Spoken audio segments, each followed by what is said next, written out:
자, 인사이드 부산 이어갑니다. 고향에 기부하면 새 공제와 함께 답례품을 받는 고향사랑 기부제가 올해부터 시행됐습니다. 지방 소멸을 막고 균형 발전을 이루기 위한 취지인데 명절 전후로 유명 인사들이 기부에 동참하면서 이목을 끌었습니다. 문제는요, 일회성 반짝 행사에 그치지 않고 얼마나 성공적으로 정착하느냐인데 지역을 위한 지속 가능한 대안이 되려면 어떤 보완이 필요할지 짚어보죠. 한국지방재정학회 회장이자 부경대학교 행정복지학부 교수인 이재원 교수 전화 연결합니다. 교수님 안녕하세요. 네, 안녕하세요. 네.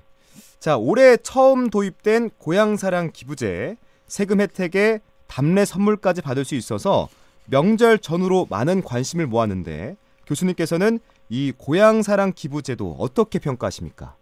네, 상당히 새로운 제도들을 정부가 지금 도입했다고 보고 있습니다. 이 제도의 내용은 아주 간단합니다.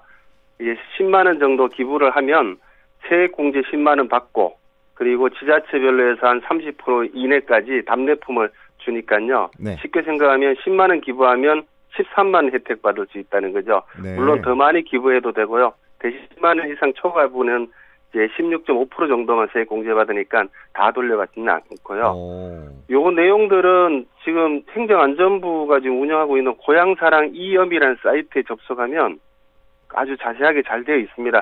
전국 지자체별로 답례품이 어떤 게 있는지도 다 볼 수 있고요. 또 홈쇼핑 방식이라서 상당히 국민들에게 익숙한 방식입니다. 이게 사실 외국에서는 이런 방식이 쉽지 않은데요. 네. 전형적인 우리 한국식 이 제도라고 이제 저는 보고 있습니다. 정책의 내용들은 좀 복잡해요. 네. 뭐 이 제도들을 이제 학문적이나 정책적으로 설명하기는 복잡한데 실제 이용자 입장에서는 그렇게까지는 가지는 않거든요. 네. 그리고 이 의 같은 경우도 보면 이게 지방재정 확충하고 지역 균형 발전을 같이 이제 추구하는 건데요. 그동안에 중앙정부와 지방자치단체가 상당히 많이 노력은 했지만은 제대로 잘 안 됐죠. 그런데 5천만 국민 전체가 한번 같이 하나의 뜻을 모아볼 수 있는 이러한 제도다. 저는 그렇게 보고 있습니다. 그래서 아주 특별한 제도라고 생각하고 있습니다. 자, 일본은 15년 전에 우리보다 먼저 시행했습니다. 뭐 성격은 완벽히 똑같진 않지만 2008년부터 고향 납세 제도를 시행하고 있는데 일본의 제도와 비교해 봤을 때 우리랑은 어떤 점들이 좀 다릅니까? 예, 사실 일본의 제도를 보면서 우리가 그것을 도입하자는 이야기들을 정치권에서 많이 했었죠. 네. 그래서 전체적인 특징들이나 윤곽은 거의 대동소이합니다. 그런데 이제 기본적으로 일본은 조세라는 이런 제도 속에서 들어왔죠. 네. 납세니까요. 고향 납세라는 세금 항목의 명칭을 사용하고 있고요. 우리는 기부금이라는 세외 수입의 개념을 사용하고 있는데 내용은 비슷합니다. 그런데 이제 일본은 기업들도 이제 여기에 참여를 하면 법인세 감면을 받죠. 우리보다는 조금 더 활성화되어 있다. 이렇게 볼 수 있습니다. 자, 그 장점들도 있는데 고민 또 단점들도 있을 것 같아요. 지역마다 경쟁도 치열해서 고민이 생길 것 같은데 지자체마다 특산품이 다르잖아요. 기부의 부익부, 빈익분 현상이 일어날 것 같은데 부산 내에서도 특산물이 있는 도시 또 고르지 못한 도시가 있기 때문에 지역 쏠림 현상이 나타날까 우려의 목소리도 높습니다. 단순 초기 현상으로 봐야 할지 여러 해석들이 있는데 교수님께서는 어떻게 바라보십니까? 예, 우려가 되는 부분은 당연히 이제 가능한 부분입니다. 이게 왜냐하면 이 방식은 이제 저희 쪽 용어로 시장주의 방식을 도입한 거죠. 네. 국가가 딱 통제하는 게 아니고 지역들 간에 경쟁하도록 만들어냈죠. 그러니까 두 가지 장점이 있는 거죠. 능력이 있고 열심히 하면 경쟁력이 생기는 거죠. 그래서 장점을 확보할 수 있고 대신에 경쟁이 잘못되면 이게 이제 시장 실패라는 현상이 있습니다. 모든 시장에는 그런 게 있어요. 의도하지 않은 부작용들이 막 나오거죠. 그래서 동등한 조건으로 참여할 수 있도록 정부가 잘 관리해야 되는 게 매우 중요합니다. 그런데 시장은 항상 위험이 있어요. 그래서 정부가 보면 시장을 관리하는 다양한 제도들이 있어요. 네. 공정경쟁 제도가 그런 거죠. 그래서 시장에 대해서 위험을 너무 처음부터 시작하기보다는 장점을 일단 극대화하고 단점에 대해서는 예의주시하게 모니터하는 이런 방식들이 중요합니다. 그래서 행정안전 지방경연구원이나 이런 국책연구기관에서도 계속 지금 모니터링을 하고 있는 거로 제가 알고 있고요. 네. 이 지방재정학회 같이 지역 전문 학회에서도 보면 아마 각종 세미나에서 늘 이 문제를 다룰 거예요. 이렇게 되면은 문제점이라든지 대응 방향들이 사회적으로 계속 논의가 되게 돼 있죠. 네. 그런 방식으로 이제 이 쟁점들을 관리하는 거고요.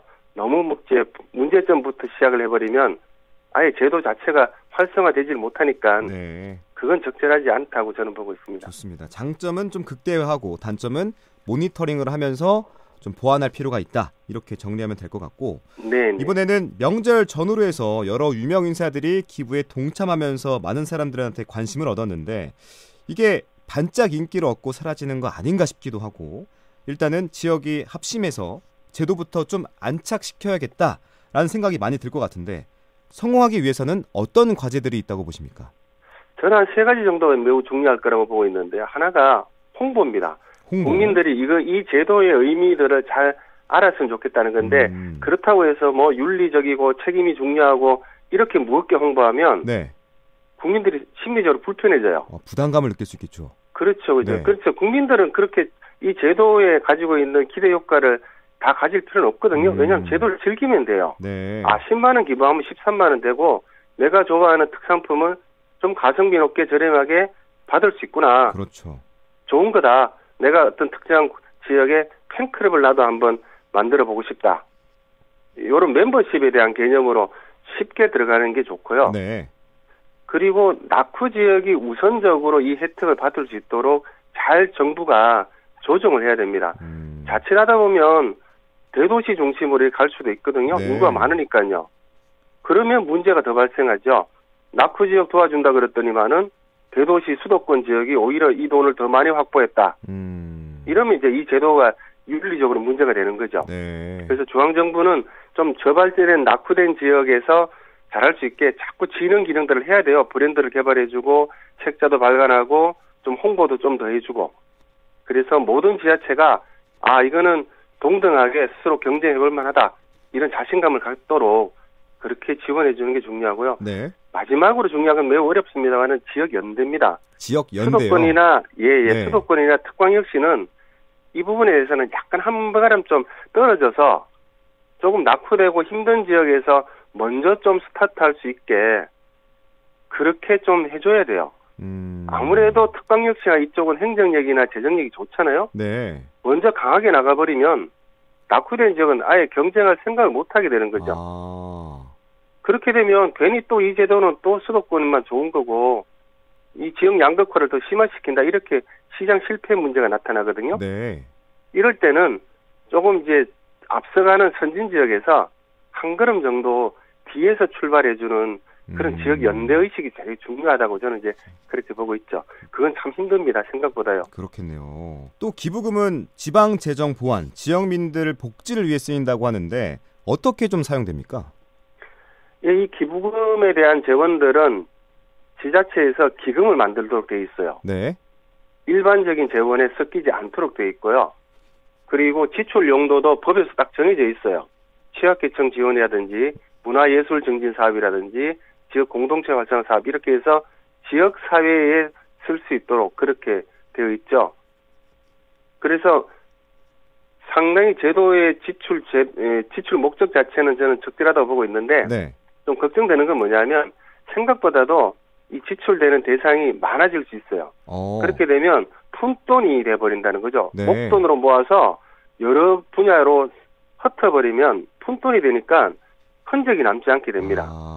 지자체별로는 이걸 잘 전략적으로 해야 돼요. 중앙정부 입장에서는 가급적 용도를 확대해 주는 게 좋죠. 네. 여러 군데 많이 써라. 지역 생활을 위해서. 그렇죠. 그렇죠. 그런데 지자체 입장에서는 그 모든 분야에 쓰는 게 아니고 자기 지역에 꼭 필요한 부분에 집중을 해야 돼요.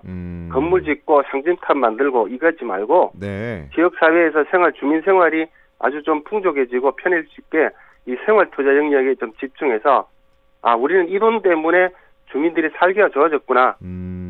이러한 효과들이 집중적으로 나타날 수 있도록 하는 것이 초기에는 정말 좋습니다. 네, 또 기금이다 보니까 투명하게 사용하는 것도 중요할 것 같은데요. 예, 이걸 위해서 지역 언론 역할이 정말 중요합니다. 그래서 좀 분기별로 언론에서 이 돈들을 얼만큼 모였고 실제로 자치단체에서 얼만큼 쓰고 있는가를 한 번씩 특집으로 저는 좀 보고를 했으면 좋겠다. 그런 생각이 좀 듭니다. 그래야 네. 활성화되거든요. 그리고 이제 제도적으로는 지방재정 공시제도 같은 것도 있으니까 지자체에서는 늘 1년에 한 번씩 주민들에게 이제 이 제도가 어떻게 우리는 사용하고 있다는 게 있고요. 그리고 기부금이 왔으니까 이게 자체 재원이거든요. 이런 네. 경우는 주민 참여 예산 제도의 재원으로서도 저는 좋다고 봐요. 그래서 주민들이 직접 이 돈들을 자기 지역 발전을 위해서 어떻게 쓰자 네. 이렇게 결정하면 투명해질 수 있는 거죠. 그렇겠네요. 예, 너무 투명하다고 통제를 하면 안 되고 네. 잘 쓰면서 뭔가 다 알려질 수 있는 이런 방식들을 이제 만들어내야 되는 거죠. 네. 언론 역할 정말 중요하다고 저는 보고 있습니다. 네, 저희도 최선을 다해서 항상 지켜보겠습니다. 네, 자 끝으로 이거 하나 질문하고 마무리할 것 같은데 그동안 지방소멸 위기 대응책으로 다양한 노력들을 해왔는데 기대에 못 미치는 것 같습니다. 막을 수 없을 정도로 이게 진행된 건지 근본적인 대책은 뭐라고 생각하시는지 마지막으로 여쭤보고 마무리하겠습니다. 예, 이 현상 정말 어려운 문제입니다. 현상 확인하고 원인 찾았지만 해결 방안이 정말 쉽지 않습니다. 정부도 많이 노력을 하고 있거든요. 근데 근본적인 대책 이렇게 들어가니까 정말 근본적인 대책이 고민이 필요한데요. 현재 전제 조건들을 상당히 바꿔야 된다는 거죠. 예를 들면 인식부터입니다. 지역인 과연 소멸되는가? 지역은 소멸된 적이 없어요. 그게 사람이 안 산다는 거죠. 네. 그러면 사람이 살 수 있는 새로운 기회지역이라는 개념들을 좀 만들 필요가 있죠. 뭔가 새롭게 채울 것이 뭔가. 그동안에 사람이 자꾸 떠났던 그런 기능들 중심으로 발전할 건가. 아니면 새롭게 사람이 들어올 수 있는 아이디어를 만들 건가. 상상력이 참 중요한 거죠. 그 다음에는 왜 그 지역에 사람이 자꾸 떠났는가를 한번 봐야 돼요. 예를 들면은 농업에 대해서 청년들이 선호하지 않는 상태에서 지역이 떠났는데 계속 그 지역은 농업으로만 계속 유지할 건가? 다른 것도 필요할 수 있는 거죠. 그럼 그 지역의 기회가 뭔가? 이거 고민 좀 해봐야 됩니다. 그리고 이제는 제도적으로 보면 주민등록 하나로 한 개 지역에 일주일 계속 머물게 하는 이런 전통적인 방식들은 벗어날 필요가 있는 거죠. 이 정말 상상력이 필요합니다. 예를 들면은 이 복수주소제, 주소 2개 들고 그러면 5천만 국민이 1억 명의 정책 인구가 될 수 있죠. 이게 이제 행정안전부가 생활인구라는 개념으로 지금 조금씩 실험하고 있거든요. 네. 이제 그렇게 제도만 돼서 되는 게 아니고 대중교통 환승 체계도 전국으로 다 풀어버려요. 어디 지역이나 내가 갈 수 있다. 그리고 일주일 계속 있을 필요도 없고 주 4일제 근무제 같은 걸 활성화시키면 3일 4일을 시간 공간을 나눌 수도 있죠. 이거는 21세기에 새롭게 한번 시도해야 되는 겁니다. 그래서 우리가 20세기에 있는 지역 관리 방식들이 맞지 않다면 네. 21세기에는 뭔가 새로운 상상력으로 제도를 만들다 보면 우리는 소멸이 아니고 새로운 다양한 기회 지역들이 만들어진다. 이렇게 좀 긍정적으로 봐야 답을 찾을 수 있지 않는가. 저는 그렇게 보고 있습니다. 네. 좀 어렵죠, 이 문제는. 네. 자, 올해부터 시행된 고향사랑 기부제, 이게 아까 교수님께서 말씀해 주신 것처럼 지역사회의 주민 생활을 좀 더 풍족하게 할 수 있는 제도가 되기를 저희도 한번 기대해 보겠습니다.